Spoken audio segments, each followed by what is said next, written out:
ठीक है, recording start हो गई।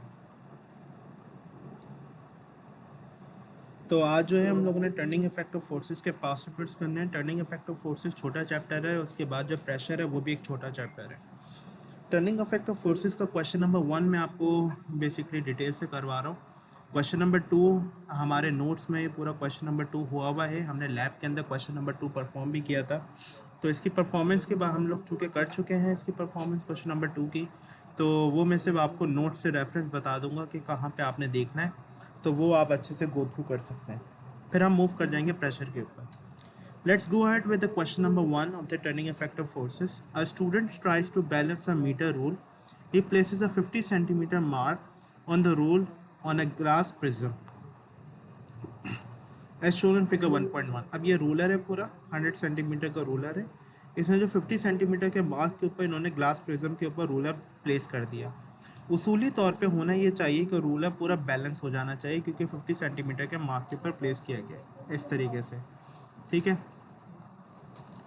ये साइड दोनों इक्वल हैं, ये भी 50 सेंटीमीटर है, ये भी 50 सेंटीमीटर है, दोनों साइड्स इक्वल है। ठीक है, आगे मूव करते हैं। When a metre rule is release and edge goes down, लेकिन उसूली तौर पे तो बैलेंस होना चाहिए था, लेकिन हुआ क्या, हुआ ये कि जैसे हम इसको यहाँ से रिलीज कर रहे हैं, ये आपका जो ए वाला पार्ट है ये नीचे की तरफ आ रहा है। Suggest a reason why the metre rule does not balance.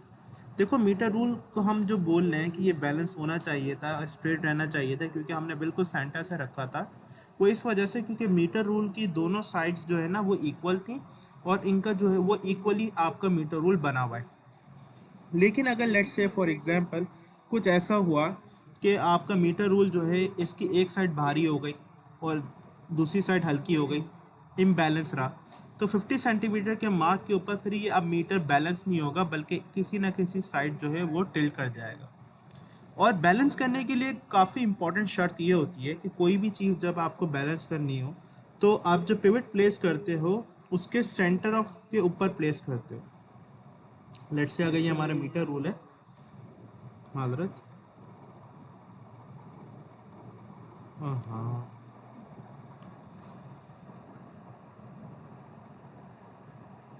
Let's say ये हमारा मीटर रूल है, इस मीटर रूल का सेंटर यहाँ पे होगा तो ये बैलेंस करेगा। लेकिन अगर इसका सेंटर इस तरफ मूव कर गया तो अब ये बैलेंस नहीं करेगा, अब ये नीचे की तरफ टिल्ट हो जाएगा। लेकिन आपको सामने से दिख रहा होगा कि 50 सेंटीमीटर के मार्क के ऊपर आपने रखा हुआ है, लेकिन अगर सेंटर ऑफ ग्रेविटी इधर की तरफ हो गई तो वो फिर इधर टिल्ट कर जाएगा। अगर सेंटर ऑफ ग्रेविटी राइट की तरफ हो गई तो वो राइट की तरफ टिल्ट कर जाएगा। तो बैलेंस होने के लिए इम्पॉर्टेंट है कि आपके जो पिवट के ऊपर ही बिल्कुल सेंटर ऑफ मास हो। That's the first point. तो ये बैलेंस क्यों नहीं है? ऑफ कोर्स ये बैलेंस इसलिए नहीं होगा क्योंकि इसका जो सेंटर ऑफ मास है वो अलाइन नहीं हुआ होगा। ठीक है, तो हम यहाँ पे बोल सकते हैं the centre of mass of ruler is not at 50 centimetre mark. 50 centimetre क्या distance between the pivot and the end A is larger than the other distance. नहीं, यार डिस्टेंस के हवाले से बात नहीं करनी है हमने, क्या इसलिए अशर, क्योंकि डिस्टेंस के हिसाब से तो 50 सेंटीमीटर के हिसाब से तो वो बैलेंस हुआ हुआ है ना।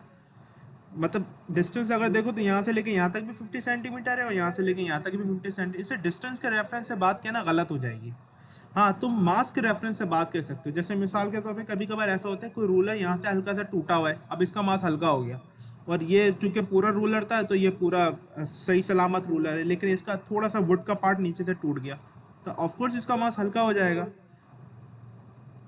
ये डिस्टेंस पे तो ऑटोमेटिकली इम्बैलेंस होगा, वो बात बिल्कुल सही है, लेकिन यहाँ पे जो ना डिस्टेंस वाला फैक्टर आएगा नहीं, क्योंकि वो डिस्टेंस वाली बात तो खुद ही मेंशन कर रहा है, इस वजह से हमने दूसरा फैक्टर उठाना है यहाँ पे। एक तो ये बात हो गई। आगे जो है हम बात करते हैं ए के पर। An object P is placed with a centre at the 30 centimetre. अब एक जो है ना ऑब्जेक्ट पी है, हमने प्लेस किया है 30 at the centre with its centre at 30 centimetre, यानी यहाँ पे कुछ 30 सेंटीमीटर रूलर के ऊपर मार्क हुआ हुआ है, इन्होंने पेश किया हुआ है। याद रहे जो हमारे ये वाले जो मार्कर है ना 50 सेंटीमीटर के ऊपर है। The 50 centimetre mark is place on the glass prism, जैसे यहाँ पे the metre rule is made of made to balance by placing a disc of mass, यहाँ पे इन्होंने डिस्क ऑफ मास प्लेस किया at a distance d from the centre of the metre rule as shown in figure 1.2. The metre rule has marking every centimetre, अब metre rule के बाद every centimetre में marking है। आगे पढ़ते हैं। Figure 1.3 shows the top view of the meter rule when it is balanced by the 50 grams mass. अब 50 ग्राम मास जो हमने यहाँ पे प्लेस किया है, हम यहाँ पे उसकी रीडिंग निकालना चाह रहे हैं। Use figure 1.3 to estimate the position on the ruler of the centre of mass of disc. अब यहाँ पे हमने इसकी रीडिंग पढ़नी है, याद रहे सेंटर ऑफ मास के रेफरेंस से पढ़नी है। ज़ाहिर है इसका सेंटर ऑफ मास यहाँ पे होगा, तो इसी के रेफरेंस से हमने यहाँ देख रहे हैं यहाँ पे क्या रीडिंग आएगी। तो ये 85 है और ये 90 है, ये 86, 87, 88, 88 और ये 89 हो जाए, तो 88.4 या 5 आ रहा है तकरीबन, तो 88.4 सेंटीमीटर इस तरीके से लिख देंगे। इसमें प्लस माइनस थोड़ी बहुत चीज़ें अलाउ है, अराउंड प्लस माइनस 0.1 या 0.2 सेंटीमीटर अलाउ होगा आपको।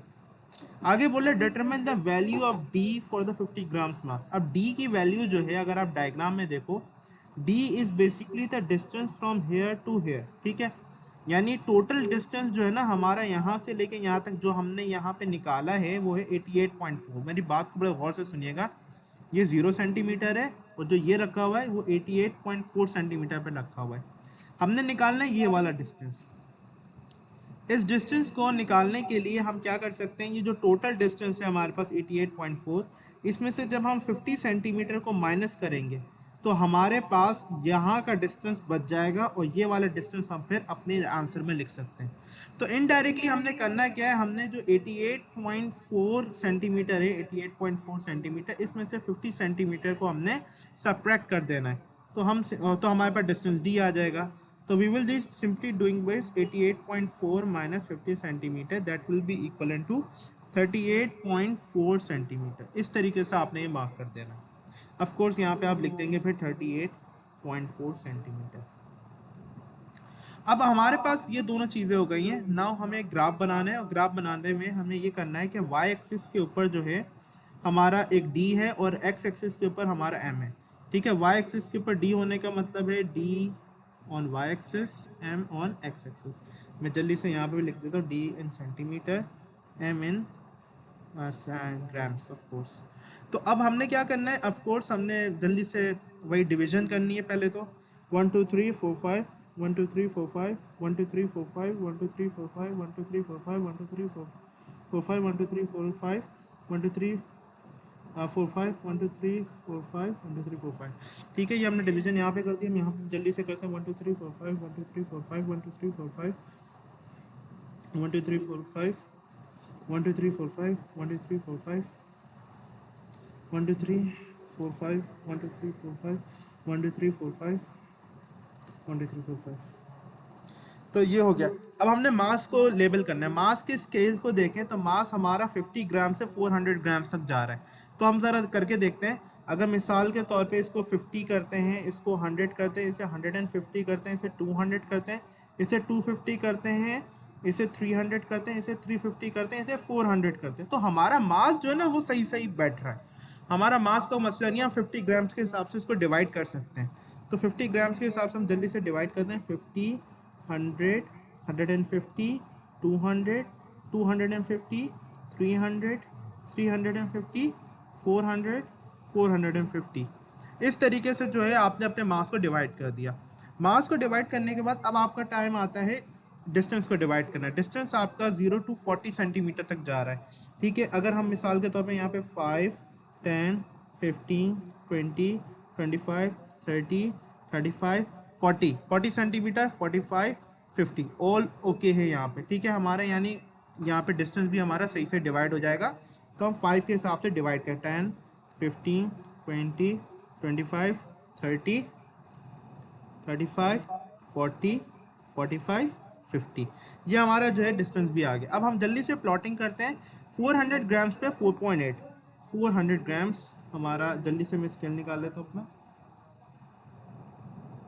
400 ग्राम्स पे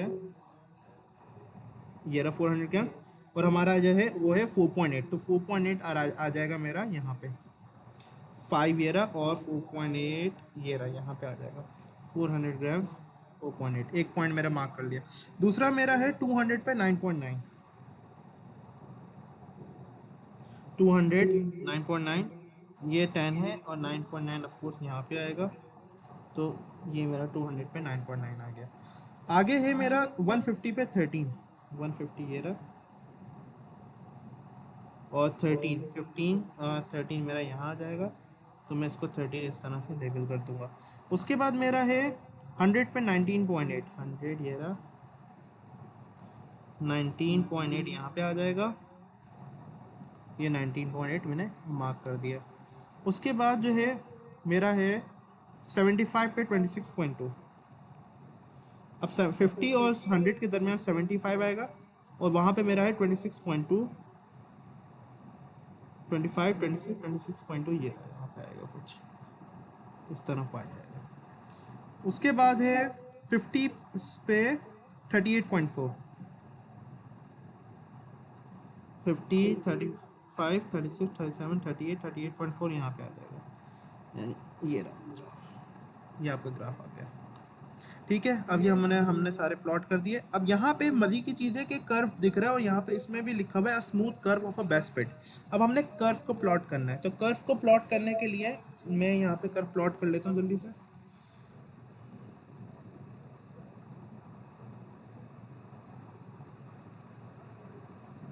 ये मेरा कर्व प्लॉट हो गया। ठीक है, कर्व को प्लॉट करने की आदत डालना आहिस्ता आहिस्ता करके, क्योंकि हाथ जिस तरह मैंने पहली दफ़ा में बना लिया, इस तरह से मज़ीद जो है आप जब प्रैक्टिस करोगे तो आप भी एक ही दफ़ा में पूरा कर्व अच्छे से बना लोगे। कर्व को प्लॉट करने की टेक्निक ये भी होती है कि आप जो है ना उन पॉइंट से स्टार्ट करो जहाँ पे ज़्यादा पॉइंट है। दूसरी बात, आप जो है ना बगैर हाथ उठाए काम करना, मतलब बगैर हाथ उठाए एक ही गो में पूरा कर्व बनाना है, आपने डिवाइड करके नहीं बनाना, तो कर्व अच्छा बनता है उससे। D1 पढ़ते हैं। D1 बोल रहा है the student decides to take an additional reading of mass 300 grams, suggest why it is a good idea. अगर हम टेबल को देखें थोड़ा, टेबल में हमारा 50 75 100 150 200 और फिर 400 ग्राम्स, वो कह रहा है अगर स्टूडेंट 300 ग्राम्स पे भी रीडिंग लेने तो आपका क्या सजेशन है, ये अच्छा आइडिया है या बुरा आइडिया है। ऑफ कोर्स ये एक अच्छा आइडिया है, वो इसलिए अच्छा आइडिया है क्योंकि हमारे पास एक और पॉइंट आ जाएगा, और एक और पॉइंट आएगा तो हमारा जो कर्व होगा वो ज़्यादा स्मूथ हो सकता है, फिर तो प्लॉटिंग हमारी अच्छी हो जाएगी। तो हम इसको यही बात लिखेंगे बेसिकली D1 के अंदर, it is a good idea, is a good idea because a more smooth curve can be plotted due to more reference point. ठीक है, ये आ गया आपका। लिखा हुआ use your graph to estimate the value of D for M is equal to 300 grams. आगे बड़ी इंपॉर्टेंट बात लिखी हुई है, आगे उसने ये बात मेंशन की है, show on your graph how you obtain the value of D. आपको शो करना है बाकायदा ग्राफ के ऊपर कि आपने डी ऑब्टेन कैसे किया। 2 मार्क का क्वेश्चन है। नॉर्मली अगर क्वेश्चन होता वो बोलता है स्टेट, तो वैल्यू डाल देते आप, मतलब जो भी वहां से ग्राफ से वैल्यू आती है आप निकाल देते, कोई प्रॉब्लम नहीं थी। लेकिन यहाँ पे बोल रहे शो करना है आपने। शो करने का मतलब है ग्राफ को आप ग्राफ पे आपको बकायदा दिखाना पड़ेगा। अब 300 ग्राम्स के ऊपर हमारी डिस्टेंस कितना होगा ये हमने निकालना है, तो यहाँ पे हम 300 ग्राम्स के ऊपर आएंगे और यहाँ पे एक जो है ना लाइन प्लॉट करेंगे 300 ग्राम्स के ऊपर, और कोशिश करते हैं रेड लाइन बना लेता हूँ मैं। ये 300 ग्राम्स है, बाकायदा आप देखें मैं ग्राफ के ऊपर दिखा रहा हूँ आपको बना के। और एक हॉरिजॉन्टल लाइन भी हम बना देंगे ये इस तरीके से। ठीक है, ये हॉरिजॉन्टल लाइन हो गई आपकी। तो आप एक चीज़ को ऑब्जर्व करें, तकरीबन 300 ग्राम्स के ऊपर ये मैंने ग्राफ पे दिखाया, इस पूरे दिखाने पे मुझे 1 मार्क मिलेगा, ये बात ध्यान में रखिएगा। ग्राफ पे दिखाना इंपॉर्टेंट है। इस 300 ग्राम्स के ऊपर जो मेरे पास वैल्यू आ रही है वो मेरे पास 6 सेंटीमीटर के ऊपर वैल्यू आ रही है। ठीक है, तो मैं यहाँ पे लिख दूंगा 6 सेंटीमीटर। एग्जाम में जो है आपको ऑफ कोर्स ये है कि थोड़ी सी लेवरेज दी जाएगी, अराउंड 0.5 सेंटीमीटर ऊपर नीचे तक आप लिख सकते हो। तो किसी बच्चे का अगर 6.5 है तो आंसर उसका एक्सेप्टेबल मान लिया जाएगा। ठीक है,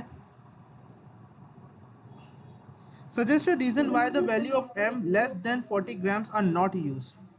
लेस देन 40 ग्राम्स हम क्यों नहीं यूज़ कर रहे, यहाँ पे बात हो रही है, ठीक है। अब देखें ये 50 ग्राम्स है, 50 ग्राम्स के ऊपर जो हमारी रीडिंग आ रही है वो तकरीबन जो है वो 38 तकरीबन पहुंच गई। अगर हम लेस देन 40 ग्राम्स इस्तेमाल करेंगे तो हमारा ग्राफ जो है वो आगे की तरफ मूव कर जाएगा, ठीक है। अब इस बात को समझना काफ़ी इंपॉर्टेंट है, ज़रा इस चीज़ को नोट करिएगा। हमारे यहाँ से लेके यहाँ तक का जो टोटल डिस्टेंस है वो 50 सेंटीमीटर है। ये भी जहन में बात रहनी चाहिए आपके, जो यहाँ पे डी डिस्टेंस है ना, वो ये तमाम वैल्यूज़ वो डी डिस्टेंस हैं। अगर हमारी वैल्यू 50 सेंटीमीटर से ज़्यादा हो गई तो ऑफकोर्स फिर हमारा जो मास है वो तो हमें बाहर रखना पड़ जाएगा। तो इसका मतलब ये हुआ कि स्केल ही हमारा इतना बड़ा नहीं है कि हम जो है ना 50 सेंटीमीटर से ज़्यादा अफोर्ड कर सकें। तो हम जो है यहाँ पे 40 ग्राम से ज़्यादा छोटा इसलिए इस्तेमाल नहीं कर रहे इस वजह से, क्योंकि अगर 40 ग्राम से ज़्यादा आप छोटा इस्तेमाल करोगे तो अल्टीमेटली जो आपका स्केल है वो आपका छोटा पड़ जाएगा। तो यही रीज़न हम यहाँ पे भी लिखेंगे कि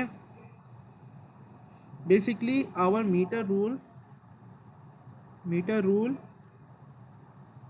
इज नॉट, क्या बोलेंगे लंबे को, long, it's not long enough to accommodate the distance greater than 50 centimetre. ठीक है भाई, ये आपका क्वेश्चन नंबर 1 हो गया। क्वेश्चन नंबर 2, अब क्वेश्चन नंबर 2 को मैं ऊपर से समझा देता हूँ। ये आपका एक ट्रायंगुलर लेमिना है। लेमिना बोलते हैं बेसिकली एक पेपर को, कार्डबोर्ड को। ट्रायंगुलर लेमिना जो है आपका, ये इसका हमने एक्सपेरिमेंट लिखना है कि किस तरीके से हम इसका सेंटर ऑफ मास लोकेट कर सकते हैं।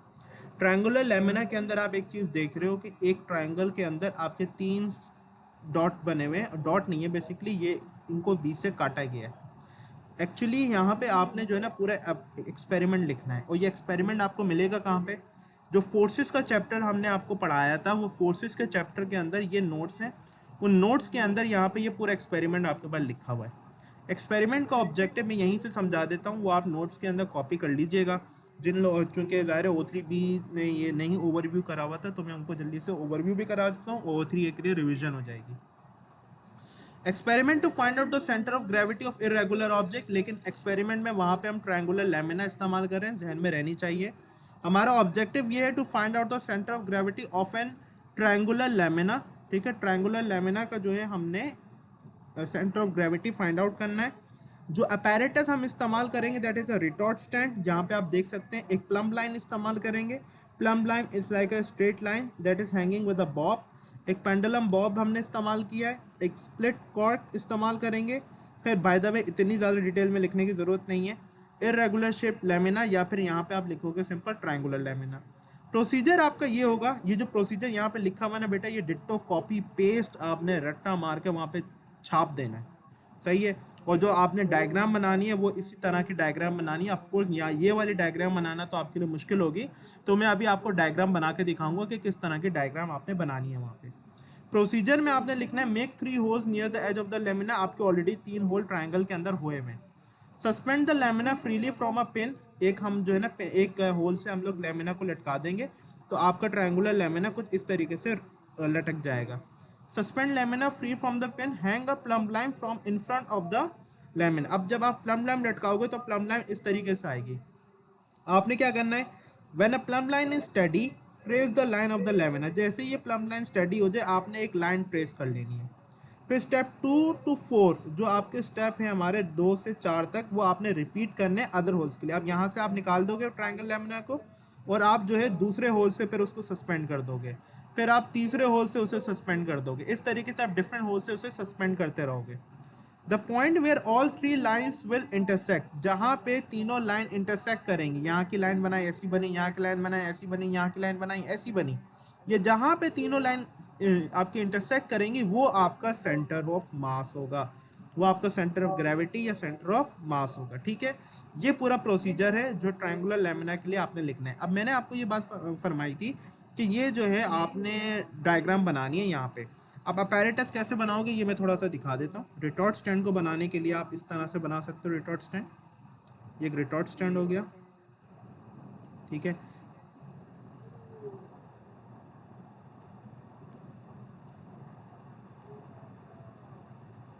इसको सिंपल आप रिटॉर्ट स्टैंड बोल सकते हो। और रिटॉर्ट स्टैंड के सामने जो है आपने एक पिन बना लेनी है, इसको आप यहाँ पे पिन के तौर पे लेबल कर सकते हो। पिन के बाद आपने जो है ना यहाँ पे अपना ट्रायंगल सस्पेंड करना है ऑफ कोर्स, ठीक है। होल से ट्रायंगल सस्पेंड कर दिया तो आप यहाँ पे लिख सकते हो अपना लेमिना। उसके बाद अब यहाँ पे एक जो है ना प्लम लाइन, ठीक है, बेसिकली एक प्लम लाइन गिराओगे और इसे आप बोलोगे प्लम लाइन। और इस जो मास इसके नीचे हैंग हो रहा है इसको आप बोल दोगे बॉब, ठीक है। ये इस तरीके से आप अपना एक्सपेरिमेंट परफॉर्म करोगे इसमें। ये डायग्राम आपने बना देनी इस तरीके से, ठीक है। 4 मार्क का है, रट्टा मार के इसको लिख देना, ठीक है। मैं एक काम ये भी कर लेता हूँ कि तुम लोग के लिए आसानी के लिए बस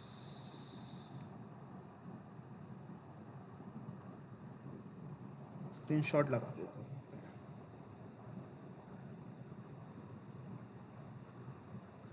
ताकि जब तुम लोग को भेजो तो तुम लोग के पास चीज़ आ जाए। पेस्ट, ठीक है। ये यहाँ से लेके यहाँ तक आ गया, ठीक है भाई। इसके रेफरेंस से हमारी बात हो गई। आगे बढ़ते हैं, प्रेशर का चैप्टर है।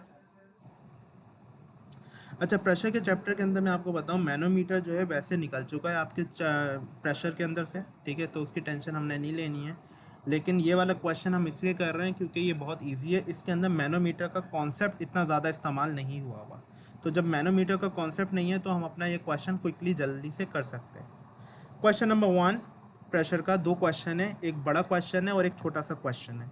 The variation with depth d of the pressure p in the sea water investigated using the apparatus shown in figure 1.1। अब यहाँ पे क्या हो रहा है, एक एयर के अंदर एक एयर है थिन रबर शीट के अंदर, ये डिस्टेंस है, ये ज़्यादा डिस्टेंस बढ़ाएंगे और देखना चाह रहे हैं कि यहाँ पे इसका क्या इफेक्ट आएगा। ऑफ कोर्स जब ये नीचे लेके जाएंगे तो यहाँ पे इनके दरमियान का डिफरेंस जो है वो बढ़ जाएगा, क्योंकि आप जितना नीचे लेके जाएंगे उतना ज़्यादा एयर के ऊपर प्रेशर लगेगा, जितना ज़्यादा एयर के ऊपर प्रेशर लगेगा एयर इसको धक्का देगा, और धक्का दे के यहाँ का जो लेवल है वो नीचे आ जाएगा और यहाँ का जो लेवल है वो ऊपर आ जाएगा। तो ये बेसिकली प्रोसीजर पूरा चलता रहेगा। खैर हमारे लिए ये सब इतना, हेलो, ठीक है, हमारे लिए ये इतना डिटेल में समझना इंपॉर्टेंट नहीं है, बस हमारे लिए ये कि एटीपी का पेपर करना है हमने।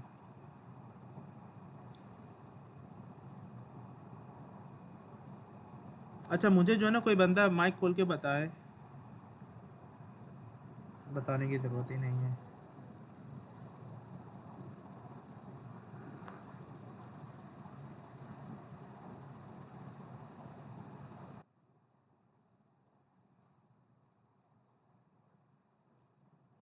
मुझे कोई एक बंदा जो है ना माइक खोल के बताए मेरी आवाज़ क्लियर आ रही है, या फिर मैसेज पे बता दो। सर मेरी वॉइस चली गई थी। हाँ मैंने नेट चेंज किया, चलो सेट है, जज़ाकल्लाह।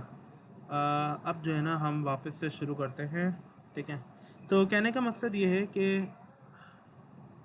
अच्छा वापस से इशू आ गया,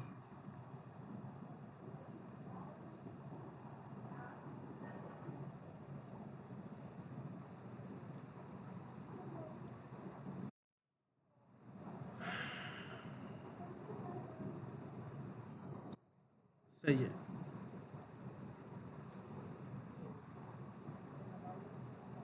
ठीक है, हम अपने वापस से स्टार्ट कर सकते हैं।